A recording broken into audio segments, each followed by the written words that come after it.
It's interesting to follow up the charming story. What I have to say is much more difficult.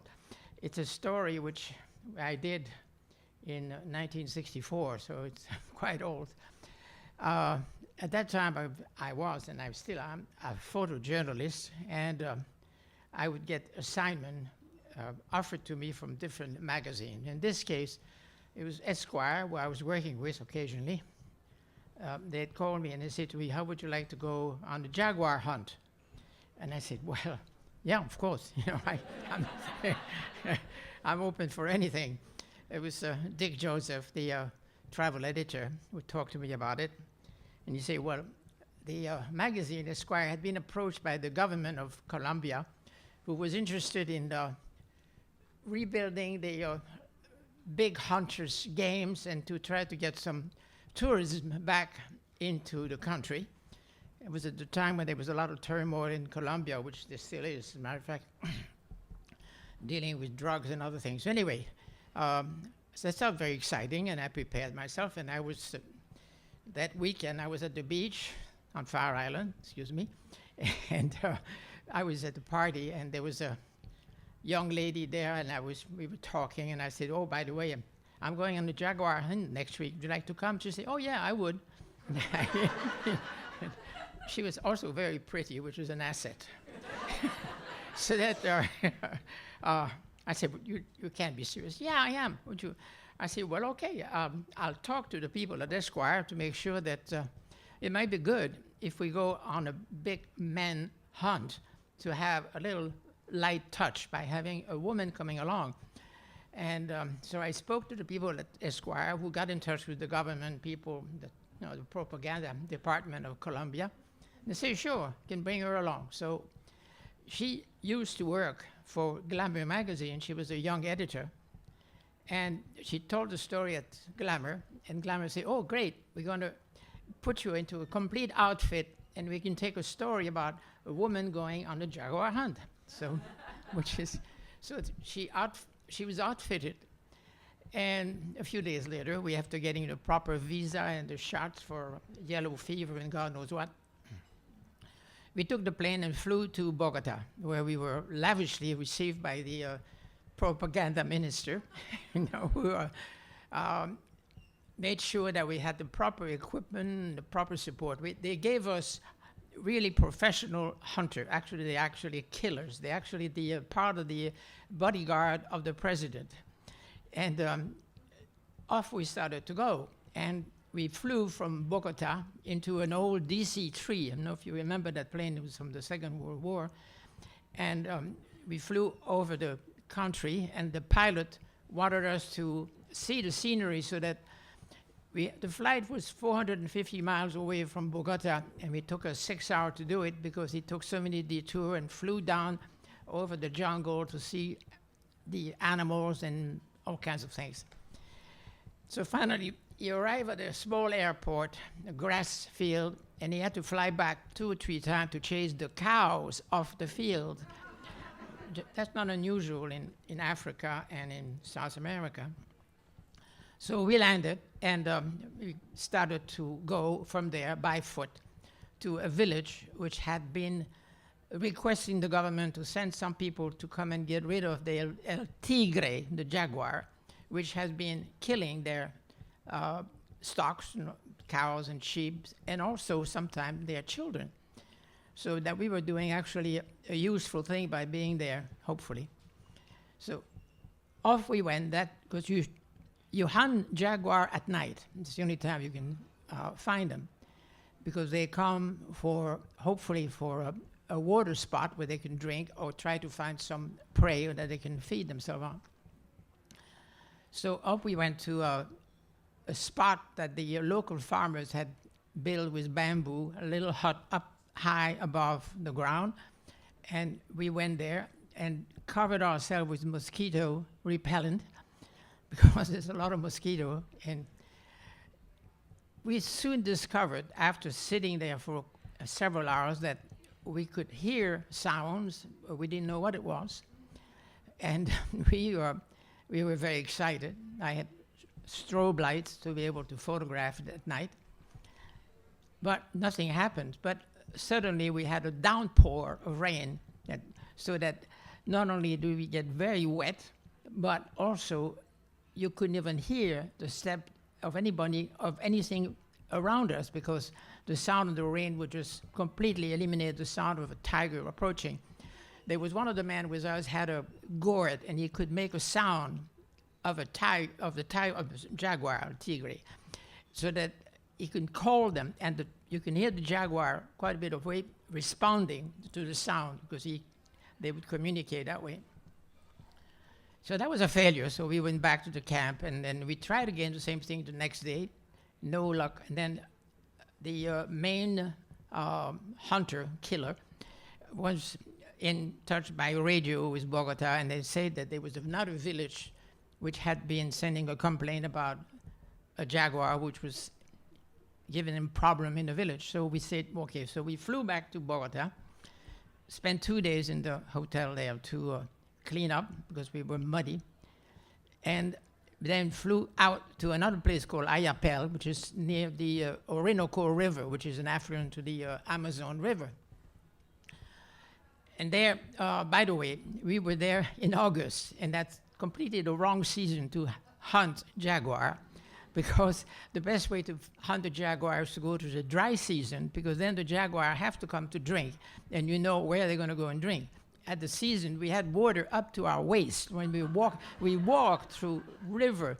I can show you some photograph of that. It's incredible. We had to build bridge across some spot to be able to go to the place where we were supposed to find this famous jaguar.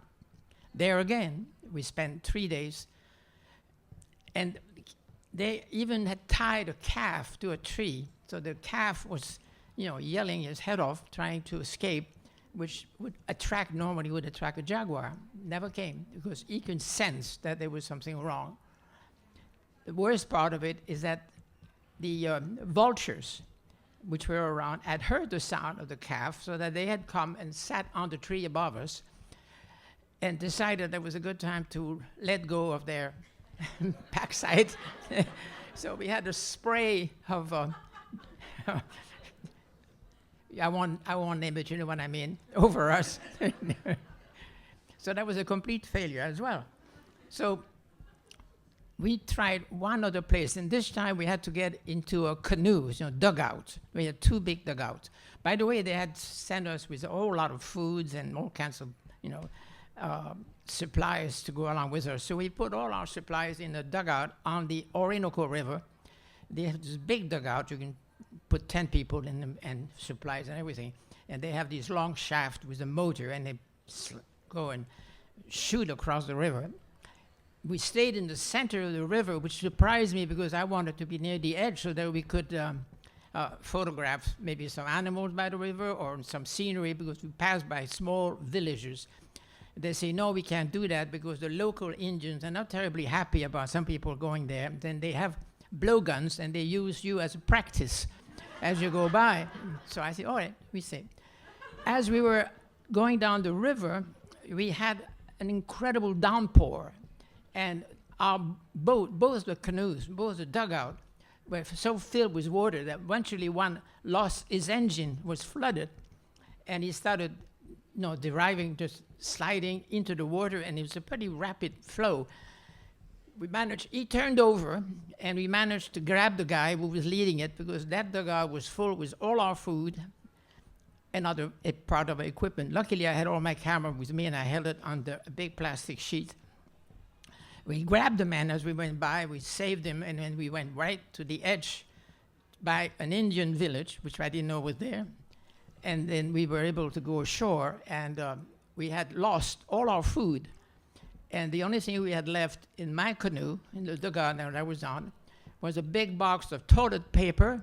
And in the toilet paper, they had put bottle of Napoleon brandy to protect them from being crashed. So for the next few days, all we had was local chicken we bought from the local Indians, washed down with Napoleon brandy, and luckily we could wipe our ass. The young lady was a great sport. She went through that. She managed to go and wash her hair in the river, which is, by the way, full of crocodiles and other animals, but she didn't seem to be afraid.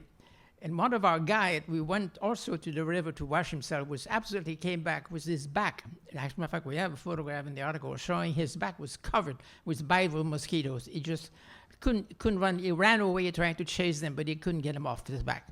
It was a map of all the different spots. It was like a map of Colombia on his back. So we decided this was not good at all. So we were pretty discouraged. So we decided, let's go back to Bogota and complain and say, this is ridiculous. We can't get a jaguar. So when I got to the minister, he said to me, have you got a story? I said, look, I have to be honest with you. I work for a magazine. The magazine sent us here to do a story about a hunt for jaguar. We have no jaguar. We have no story. He said, well, we can resolve that. No problem. He said, so he went to the local zoo, got one of the old jaguar, brought it in a cage outside of town with a crew, with our killers who were there. We staged it, and we had a veterinarian who came with a shot to put the tiger down so that he would just put him asleep. So he came and through the cage, he just gave him one shot, and we waited, and the tiger just went. He said, absolutely, like, he just loved it. It was perfect. So he said, okay, so, I'll give him another dose. He gave him another dose, and we waited another half hour, and the tiger was going in the cage. Just couldn't get him to stop down. Finally, one of the guys said, this is ridiculous. We can't wait for that. He just came over, took his gun out, and shot the tiger right there. And they dragged him out. They staged him in the jungle so that I could photograph it, and then they carried it between the bamboo with its legs tied over it. They hung it on the trees, and by that time I was totally ashamed to even, so that I had to tell Esquire magazine when we came back what happened, because Esquire published the story without telling how we got that tiger eventually. And then, but the news got into the press, especially it came out in a magazine, in a newspaper in Miami. The Minister of Propaganda was called in by the government. He was fired for his job. And we came back home, with our legs, with our tail between our legs. Not the jaguar's tail, just our own. And it was a shameful thing. And the magazine published a story, and they managed to escape by talking about other things, like the famous El Dorado. You probably have heard the word El Dorado. It seems like a paradise.